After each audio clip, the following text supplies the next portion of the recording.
Olá, ouvintes do canal e podcast Mesa de Debates, aqui é Ulisses falando, e nessa quinta-feira, 28 de março de 2024, aconteceu mais um ato assembleia em frente à Prefeitura de São Paulo. Esse ato fez parte das atividades de greve dos servidores municipais da educação, incluindo os professores, e nessa assembleia foi votado então o fim dessa greve aí que foi bem forte, né? Contou aí com relativamente bastante professores e que tem pressionado aí nas últimas semanas a prefeitura da cidade, que está com uma gestão completamente catastrófica na educação, assim como em tantas outras áreas fundamentais para a população. Fiquem agora com as entrevistas que a gente do Mesa de Debates conseguiu pegar na cobertura dessa manifestação. Eu estou aqui com a Claudete Alves do CEDIM, presidenta do CEDIM, e eu queria saber o seguinte: acabou agora há pouco, né? Teve a votação, a greve acabou e acabou a assembleia, né? E eu queria saber o seguinte: primeiro, quais são as reivindicações que vocês acham que é importante dizer para a sociedade que vocês estavam lutando para conquistar? E se vocês acham que... Quais são as razões, né, para acabar essa greve? Vocês acham que foi acertado? Vocês têm alguma discordância com relação à luta que vale falar para quem está ouvindo? Olha, na verdade é assim. É claro que todo ano na campanha salarial a gente luta para a recomposição das perdas salariais que o governo, nos 3 últimos anos, nos deve 39%. Mas a nossa pauta de reivindicação também priorizou as condições de trabalho que estão péssimas. Salas superlotadas de crianças com inclusão, professor de 30 a 35 sem ter apoio nenhum sozinho, ou seja, as crianças têm direito a uma educação inclusiva e a gente não tem como ofertar de qualidade porque o governo não oferta as condições. Lamentavelmente, o governo informou erroneamente a sociedade, dizendo que nós queríamos 39% de reajuste, sendo que há 3 anos ele não repassou a incorporação do que era devido aos educadores do município de São Paulo, totalizando 39%. E esse índice de 2,16 é vergonhoso, né? O problema não foi dinheiro, a situação financeira da prefeitura nunca foi tão boa, entendeu? Então é isso. E nós tivemos a responsabilidade, 20 dias de luta, de greve, e hoje, após assinarmos um protocolo que garantiu encaminhamentos de questões de condições de trabalho, a categoria optou, né? Porque aprovaram na Câmara, fecharam qualquer possibilidade de avançar nas negociações na Câmara Municipal. Os vereadores resolveram obedecer o prefeito, que não tem nada de republicano, entendeu? Então foi isso que aconteceu. Tá bom? Tá bom, obrigado. Eu tô aqui com o Gustavo do POR. Acabou de terminar a votação aqui, foi votado o fim da greve, né? E eu queria saber o seguinte: primeiro, as reivindicações foram atendidas? Quais são as reivindicações aí que vocês acham que a população precisa saber? E com relação ao caminho dessa greve que ela tomou, vocês concordam com o que aconteceu? Vocês acham que poderia ter sido diferente? Quais são as críticas que vocês têm a esse processo de luta? Bom, primeiro uma saudação ao companheiro Ulisses, ao canal Mesa de Debates. Bom, a greve acaba de terminar. Foi uma greve de 20 dias, uma greve difícil, um prefeito autoritário, intransigente. As reivindicações da categoria eram muitas, porque as condições de trabalho, os ataques que a burguesia tem realizado contra a educação e os educadores são muitos também. E nós saímos dessa mobilização praticamente só com um reajuste miserável de 2,16, mais 3 e uns quebradinhos na forma de abono complementar para quem está no piso, né, que é a base da pirâmide, né, da carreira. E com um protocolo final que foi lido agora há pouco na Assembleia, que é um protocolo que tem uma série de promessas, de intenções, de grupo de trabalho para isso, grupo de trabalho para aquilo, mas nada de muito efetivo, a não ser a determinação do pagamento dos dias parados. O pagamento dos dias parados é uma coisa importante, sim, nós reconhecemos, porque tem a ver com o direito de greve. Isso sim é uma questão que nos interessa, porque repercute nas próximas mobilizações. Agora, é evidente que existem aspectos, né, de uma luta defensiva, né? Se não fosse pela greve, a gente sabe que o ataque teria sido mais profundo, mais severo. Provavelmente o governo, se não tivesse mobilização, viria com a proposta, por exemplo, de transformar salário em subsídio, que implica em eliminar uma série de direitos, etc. Então nós sabemos disso, temos consciência de que teria sido pior se não tivesse a greve que fizemos. E a greve que fizemos foi uma greve bonita, uma greve que contou com a participação massiva dos trabalhadores nos dias de assembleia, com uma paralisação bastante importante nos dias de ato e assembleia também. Agora, nós sabemos também, ao mesmo tempo, que, de maneira geral, a gente deve caracterizar essa greve como uma greve derrotada, porque os principais pontos, né, como a incorporação dos 39% de reajuste, toda a pauta de condições de trabalho, a defesa contra a privatização e a terceirização, nada disso foi tocado. Então, a votação do PL 155 na Câmara foi um momento de derrota óbvia, evidente, ninguém pode negar isso, né? A gente vai voltar para as unidades agora com a cabeça erguida, sabendo que a luta foi bonita, mas também sem mentir para os trabalhadores, né? Nós vamos mostrar quais foram as contradições, os problemas que tivemos nessa greve. Houve uma linha tática, né, aplicada pela direção do sindicato, e ela nos conduziu a essa derrota, né? Isso envolve, por exemplo, a questão da unidade, né? O Simpen, junto com o Cedinho e o Sinesp, montou a tal da Coeduc, que é uma aliança desses 3 sindicatos, negando a aliança com o funcionalismo municipal e com outros setores, numa linha claramente corporativista. A gente sabe que os trabalhadores, quando se unem, eles ganham mais força.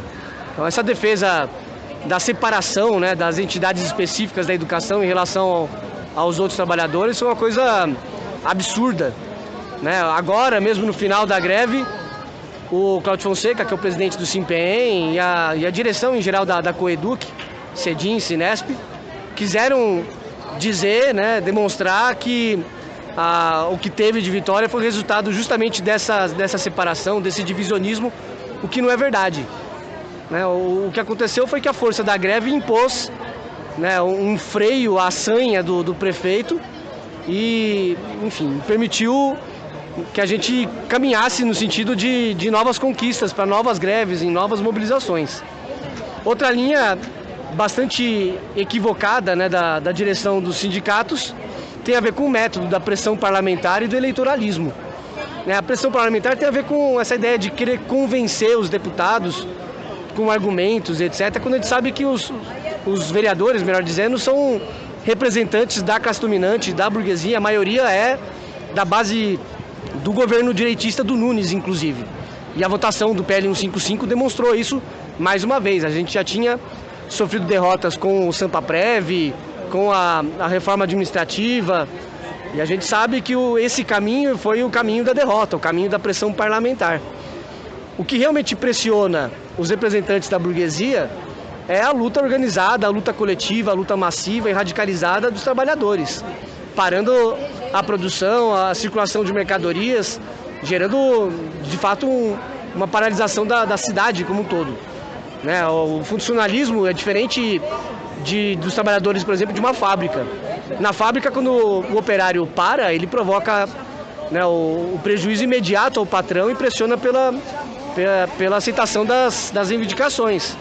Nós, do funcionalismo, não. A gente depende de projetar a greve, de paralisar a cidade, de afetar a economia. Então essa linha do eleitoralismo, que teve muito presente, né? Existe uma consigna, né, defendida pela direção do sindicato, inclusive por setores da oposição, lamentavelmente, que é a consigna de se votar não volta. Na verdade, não é bem assim que funciona. Quem determina o resultado das eleições burguesas é o poder econômico, né? A burguesia tem o processo eleitoral, a democracia burguesa, de maneira geral, nas suas mãos. Então o nosso campo é outro, é o campo da independência de classe, é o campo da luta direta, da ação direta, da luta coletiva e organizada dos trabalhadores. A próxima mobilização certamente terá de partir do balanço, especialmente desses dois itens, né? Do problema da unidade e do problema do método. Beleza, obrigado. Eu estou aqui com o Pedro, da Organização Comunista Internacionalista, antiga esquerda marxista, e está aí construindo também o movimento VAT, né, pelo fim da escala 6x1. E eu queria saber o seguinte, de vocês, da esquerda marxista, da OCI, desculpa. Primeiro, quais são as pautas aqui que vocês acham importante destacar dessa greve que vem acontecendo desde o dia 8? E além das pautas específicas, vocês acham que a luta está acertada ou não? E como que isso se conecta aí com a luta contra a escala 6x1? Olá, bom, eu penso o seguinte, a pauta central era impedir a implementação do subsídio, que é basicamente você substitui você receber por vencimento, em que você vai ter vantagens, que chama-se vantagens pecuniárias, né, que é você receber, a cada 5 anos você ganha 5%, depois de 20 anos você ganha 1/6 do seu salário, coisas assim, e a evolução, né, conforme você vai estudando, você vai ganhando, tudo isso sai e você recebe uma parcela única de pagamento de subsídio, que é depender do governo. Isso mata o plano de carreira, porque na Prefeitura de São Paulo você tem um bom plano de carreira, dá para melhorar, mas ele é muito bom se você comparar com outras redes, né, então isso mobilizou bastante a categoria. E aí também tem a questão da reposição das perdas, né? Porque a gente sabe que sob o capitalismo, os trabalhadores sofrem uma pressão permanente por conta da inflação. E a gente precisa, todo ano, lutar para repor as perdas, para que a gente não tenha confisco salarial. Então esse foi o centro. Também tinha outras pautas ligadas a condições de trabalho, né? De diversos setores ali da categoria. Agora, sobre como a luta ela foi organizada, a gente tem bastante discordância. Em primeiro lugar, vários momentos aqui na Assembleia de hoje, em outras, você vê que os sindicatos ligados à educação, ao invés de unificarem a luta com os outros sindicatos, o tempo inteiro demonstraram uma certa disputa com o Sindicep, com a Profem, e a gente acha que isso é equivocado. Eu acho que não tinha que ter feito essa disputa, tinha que ter chamado o tempo inteiro para a unidade. Esse é um primeiro ponto. Um outro ponto é que o sindicato ele jogou toda a luta para o terreno parlamentar, no embate na Câmara dos Vereadores. E a gente sabe que o Marx já explicou, né, o Karl Marx, né, revolucionário alemão, explicou há muito tempo que o Estado burguês não é mais que um comitê para gerir os negócios da burguesia. Então, o que acontece? Você não vai confiar na Câmara de Vereadores, que é assim, a maioria são representantes da burguesia, então não vai ter lá nada muito, nunca vai ser algo a favor da classe trabalhadora. Quando você deposita todas as esperanças em apelar aos vereadores, que são representantes de uma classe que tem interesses antagônicos aos nossos, o que você acaba fazendo? Você acaba deixando a luta no terreno do inimigo. E é lógico que a gente vai perder. Perdendo ali, você desmobiliza. Então aqui a gente vê agora uma grande desmobilização da greve em função da forma como a luta foi conduzida. A nossa opinião, ela tinha que ser conduzida em direção às bases, em direção aos comandos de greve, mobilizando as escolas, garantindo uma paralisação quase total ou total das escolas, e aí sim a gente ia ter peso para fazer com que os vereadores tivessem medo da capacidade de organização da classe trabalhadora, não só dos servidores, chamando pais, mães, né, os familiares, ou seja, uma organização de conjunto da classe em defesa da educação pública, mas não foi isso que foi realizado. Por fim, por falar aqui do VAT, a gente entende que a classe capitalista, se dependesse dela, era todo mundo trabalhando 7x0, não era nem 6x1. Então, se a gente tem que manifestar nossa total solidariedade ao conjunto da classe trabalhadora em suas diversas pautas, e uma dessas pautas é a questão da escala 6x1. Então a gente precisa lutar por esses trabalhadores, que são em sua maioria jovens, precários. A gente tem o dever, enquanto servidores públicos, de unificar lutas com todos os setores da classe trabalhadora, que a gente entende que é parte da luta pela superação do próprio sistema capitalista. Por isso que é essencial para a gente também estar aqui difundindo a campanha VAT Vida Além do Trabalho pelo fim da escala 6x1. É isso aí. Beleza, valeu. Eu estou aqui com a Mariana, ela é codeputada estadual aqui de São Paulo pela bancada feminista do PSOL, constrói a resistência também. E eu queria saber o seguinte, primeiro, qual é o papel dos parlamentares, né, de quem está nas instituições nessa luta, né, que está aí uma greve desde o dia 8, embora vocês sejam do Estado e não da Prefeitura, né, a atribuição de vocês é diferente, mas qual é o papel que vocês têm nessa luta e também quais são as reivindicações aí que vocês acham importantes serem conquistadas para o funcionalismo público? O projeto privatista neoliberal do Ricardo Nunes é o mesmo do Tarcísio de Freitas, né? Então a gente tem visto nas últimas décadas, mas mais acentuadamente nos últimos anos, com o Ricardo Nunes tendo tomado posse da prefeitura e agora, mais recentemente, Tarcísio no Estado, o aprofundamento da retirada dos direitos dos trabalhadores, dos servidores públicos, e agora especialmente tem acompanhado a luta dos profissionais da educação, né? O Ricardo Nunes sempre esteve envolvido aí com muitas maracutaias da área da educação, com máfia das creches, enfim. Então ele sempre nunca gostou de professor, nunca gostou de trabalhador, servidor municipal, né? Então o aprofundamento aí das privatizações, das terceirizações agora, não dando o aumento devido para os trabalhadores, realmente nos mostra nitidamente o tratamento que ele dá para os servidores públicos, especialmente na educação, né? Os parlamentares têm um papel decisivo, né? Falando especificamente na Câmara Municipal de São Paulo, a bancada feminista municipal, tanto a bancada do PSOL, outros mandatos de luta se colocaram ao lado dos professores, né? Mas infelizmente a bancada de apoio ao Ricardo Nunes venceu essa votação, né? Tem um número maior, mas a gente não vai deixar isso arrefecer a luta, né? Então a gente está aqui ao lado dos professores, mais uma vez em mobilização, os professores que ficaram 20 dias em greve. Agora, primeiramente, a gente quer que eles tenham o direito à greve respeitado, tenham os dias pagos sem nenhum desconto, e a gente continua dizendo que o Ricardo Nunes não merece ser o prefeito da maior cidade da América Latina, né? A gente tem, já pensando nas próximas eleições, a gente tem que ter sempre muito explícito que a nossa tarefa é tirar o Ricardo Nunes e, mais do que isso, o projeto que ele representa da prefeitura e também do governo do estado. Beleza, obrigado. Valeu. Eu estou aqui com a Raquel, professora, e ela é diretora do Simpem também.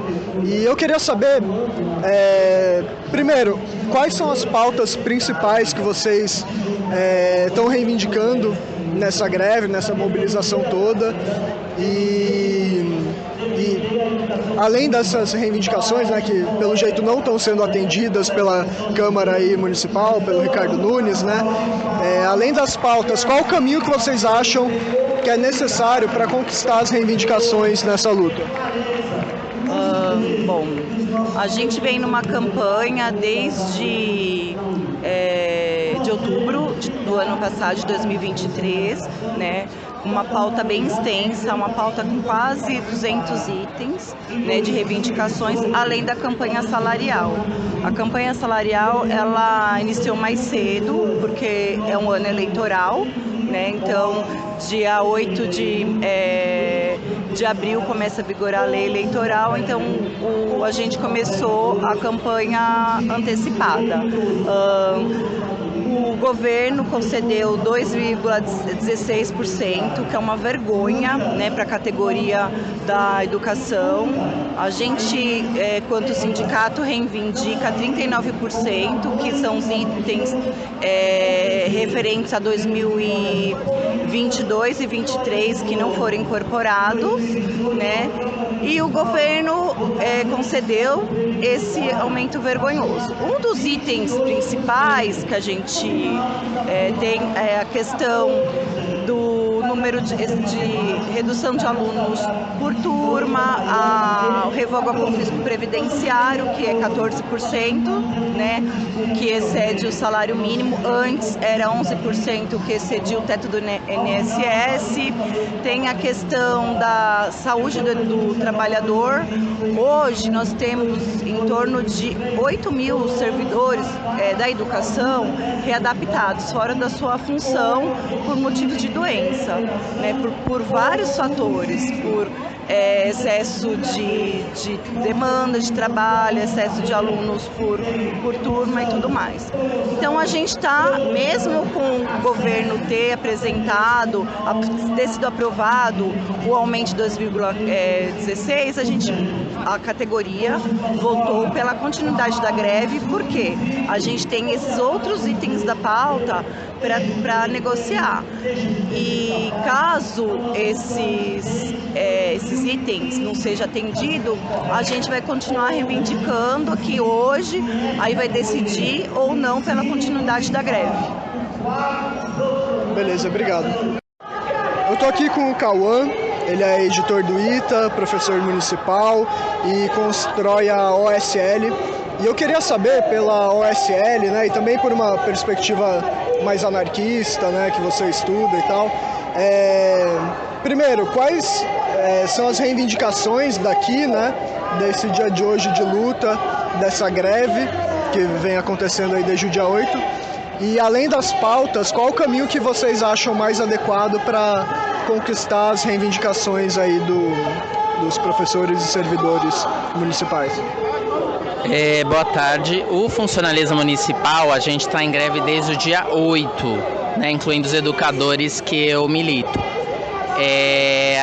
Tem várias pautas, né, que a categoria constrói, que é aumento de salários, valorização, mas também condições melhores para as escolas, né, para os alunos, que a gente vem sofrendo muito nisso, porque a mídia fala que a gente só quer aumento, mas também a gente quer melhoria das condições da escola, né, e do serviço público em geral, né? A gente pensa que a sociedade que tem que pautar essa melhoria, né, os próprios trabalhadores, e não algum político ou o próprio Estado, né? Mas a gente tomar a frente nessa melhoria do serviço público. Os caminhos que a gente aponta são vários, que a gente faz até uma crítica com esse peleguismo sindical, essa burocracia que na verdade está edificando derrotas, porque ela não usa métodos, né, da classe trabalhadora, dos oprimidos, de combate, né, ação direta, fechamento de ruas. Ela tenta fazer negociata a portas fechadas, tenta colocar, como hoje, que vai ter uma luta nas urnas, e o movimento sindical não tem vitórias historicamente quando é assim, né? A gente tem vitórias historicamente, né, como a gente viu em vários eventos revolucionários, Revolução Russa, enfim, com um movimento sindical ativo enquanto um instrumento de luta de classes pela base, não na mão de burocracias, não com métodos, né, burgueses e burocráticos, estatistas. Então a gente acredita, né, que a base ela tem que se mobilizar com essa luta, se conscientizar para fazer uma luta de baixo, né, que avance não só contra o Estado, mas também contra essa burocracia que impede essas vitórias, que a gente está tendo derrotas por causa disso. Beleza, valeu. Eu tô aqui com a Elis do PPRI, que também está construindo a Unidade Independente Classista e Combativa aqui no SIMPEM. E eu queria saber primeiro, quais são as reivindicações aí de vocês, né, frente à contraproposta aí da Prefeitura, da Câmara dos Vereadores de São Paulo também, que deram aí o aumento de 2%, né, que é bem pouco, mas enfim, quais são as reivindicações de vocês? E além disso, vocês acham que a luta está sendo conduzida da melhor forma? Qual o caminho para conquistar as reivindicações? Boa tarde. Acho que a primeira questão em relação à pauta, a nossa pauta, para além da questão salarial, né, tem uma pauta extensa que vem se arrastando aí ao longo dos últimos anos, principalmente em relação à condição de trabalho. Então, a precarização do trabalho em função das terceirizações, das privatizações, tem sucateado o atendimento nas escolas, não só nas escolas, mas em todo o serviço público. Então, para nós, né, uma primeira avaliação é que essa deveria ter sido uma greve construída de forma unitária, né, com todo o funcionalismo. Mas, infelizmente, as direções sindicais, né, começaram divididas e terminaram divididas. Então, pautas que nos unificam como o fim da terceirização, a contratação de mais funcionários nas escolas. Infelizmente, a gente até conseguiu construir um comando unitário nas regiões, mas a revelia das direções sindicais que dividiram desde o início. Em relação à questão salarial, a gente tem 39% de incorporação sendo reivindicado, porque nos últimos anos o prefeito, né, a Prefeitura de São Paulo tem concedido apenas reajuste no piso, né, e não é incorporado, não são incorporados esses índices. Então a gente avalia como um achatamento dos salários, porque quem está no início da carreira recebe, mas também como abono complementar, que pode ser retirado a qualquer momento, e quem está do meio para o fim da carreira não tem absolutamente nada, sequer a correção da inflação. Então por isso a reivindicação de 39%. Agora, em relação à condução do movimento, um dos itens eu já mencionei, que é o divisionismo. Então a gente acredita que a gente caracteriza já, né, um movimento aí de avaliação parcial, de balanço parcial, de que nós sofremos mais uma derrota. E essa derrota é responsabilidade das direções sindicais burocratizadas, que dividiram o movimento e que conduziram novamente a nossa luta para o eleitoralismo. Então, vocês podem ver as falas no caminhão, todas conduziram o tempo todo para a pressão parlamentar na Câmara e agora para vamos derrotar nas urnas. Então, e não fizeram uma greve de fato combativa como a gente acredita, parando a cidade, ocupando as principais avenidas. Nós tínhamos muita disposição de luta da categoria, as escolas tinham uma grande adesão à greve, mas ficaram numa greve passiva, né? Numa greve que não saiu da Câmara, da pressão parlamentar. Então esse é o principal erro. Tá bom, obrigado.